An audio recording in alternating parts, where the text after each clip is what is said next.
যুক্তরাষ্ট্রের ক্যালিফোর্নিয়া অঙ্গরাজ্যের লস অ্যাঞ্জেলেসে ছড়িয়ে পড়া ভয়াবহ দাবানলের আগুন নিয়ন্ত্রণে কিছুটা অগ্রগতি হয়েছে। লস অ্যাঞ্জেলেস কাউন্টির পূর্ব ও পশ্চিম প্রান্তের দুটি বড় দাবানল নিয়ন্ত্রণে আনতে শুরু করেছেন ফায়ার সার্ভিসের কর্মীরা।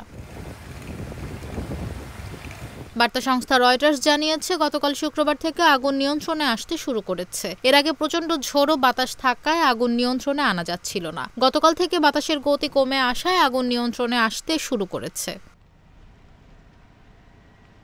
গত মঙ্গলবার লস অ্যাঞ্জেলেস কাউন্টির আশপাশে দাবানল ছড়িয়ে পড়ে। এখন পর্যন্ত ভয়াবহ এ দাবানলে অন্তত 11 জন নিহত হওয়ার খবর পাওয়া গেছে। এছাড়া ধ্বংস হয়েছে অন্তত 10,000 অবকাঠামো। হতাহতের সংখ্যা আরও বাড়তে পারে বলে আশঙ্কা করা হচ্ছে।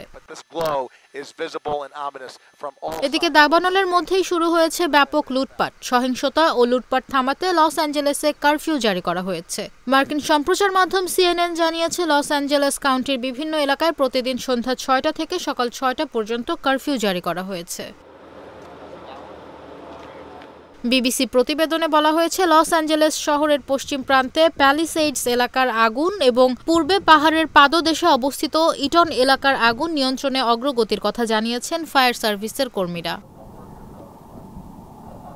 ক্যালিফোর্নিয়ার ফায়ার সার্ভিস জানিয়েছে, গতকালের আগ পর্যন্ত আগুন নিয়ন্ত্রণে আসার মাত্রা ছিল 0%। অবশেষে গতকাল থেকে প্যালিসেইডসের আগুন 8% এবং ইটনের আগুন 3% নিয়ন্ত্রণে এসেছে। তবে এরই মধ্যে এই দুই অঞ্চলের প্রায় 34,000 একর পুড়ে ছাই হয়ে গেছে।